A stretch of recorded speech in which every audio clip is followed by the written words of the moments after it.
ఇప్పుడు first of all అంటే మా పేరెంట్స్లో ఎవరు అంటే హై అంటే డిగ్రీ వరకు చదువుకున్న వాళ్ళు లేరు. మా బ్రదరు 7th క్లాస్తో స్టాప్ చేశారు. మదర్ ఫాదరు వాళ్ళు ఫార్మర్స్, చదువుకోలేదు.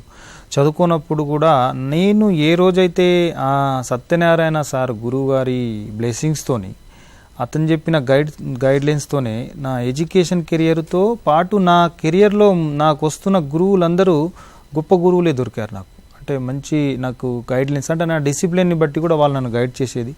సో వాళ్ళ ప్రోత్సాహంతోనే నేను ముందుకెళ్ళడం జరిగింది, కెరియర్ అంతా ముందుకెళ్ళడం జరిగింది. ఇప్పుడైతే స్కూల్ నుంచి కోనసముందర్ స్కూల్ నుంచి ఎస్ఎస్సి పాస్ అయిన తర్వాత అప్పటి వరకు నేను అంటే నా ఆలోచన పోలీస్ డిపార్ట్మెంట్లో వెళ్తే బాగుంటుందేమో, స్పోర్ట్స్ కోటా సర్టిఫికెట్స్ ఉన్నాయి కదా, ఈ స్పోర్ట్స్ కోటా సర్టిఫికేట్ యూజ్ చేసుకొని మనం పోలీస్ డిపార్ట్మెంట్ వెళ్తే జాబ్ వచ్చేస్తుంది, కెరియర్ బాగుంటుంది అనుకునేవాడిని.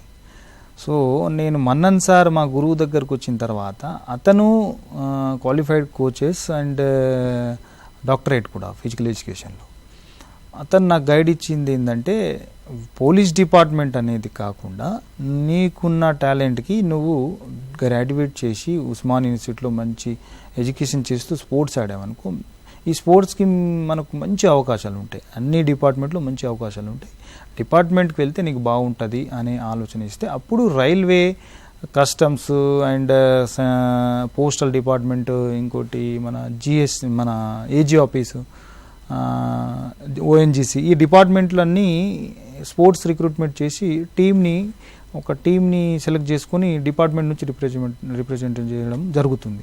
సో అప్పుడు ఈ సీనియర్ ప్లేయర్లని నేను ఏ రోజైతే ఎల్బీ స్టేడియంకి రావడం జరిగిందో అప్పుడు ఈ మా సీనియర్ ఇండియన్ టీమ్కి రిప్రజెంట్ చేస్తున్నారు, కరెంట్ ఇండియా ఆడుతున్నారు, కరెంట్ నేషనల్ ఆడుతున్నారు, సీనియర్ నేషనల్స్. అప్పుడు వాళ్ళని చూసి నేను ఇంకా బాగా అయ్యాను. ఎందుకంటే వీళ్ళు ఈ లెవెల్ వెళ్తున్నా నేనెందుకు వెళ్ళకూడదు, నేనెందుకు ఈ స్పోర్ట్స్ కోటాలో రిక్రూట్మెంట్ సాధించుకోకూడదు, నేను వీళ్ళతో పాటు డిపార్ట్మెంట్కి ఎందుకు ఆడకూడదు, ఆడాలి. ఈ అవకాశం రావాలంటే ఏం చేయాలి, కష్టపడాలి.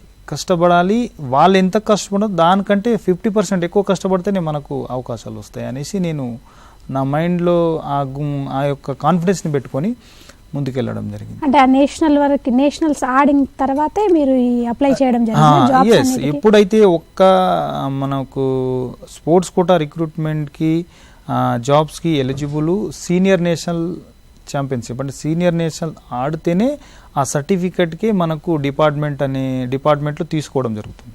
అంటే ఆ క్రైటీరియాలో ఆ అవుట్ స్టాండింగ్ అంటే సీనియర్ నేషనల్ వరకు వచ్చిందంటే ఈ ప్లేయరు మంచి ప్లేయరు, డిపార్ట్మెంట్కి ఆడగలుగుతారనే కాన్ఫిడెన్స్ ఆ టీంకి ఉంటుంది, వాళ్ళ నామ్స్లో కూడా ఉంటాయి.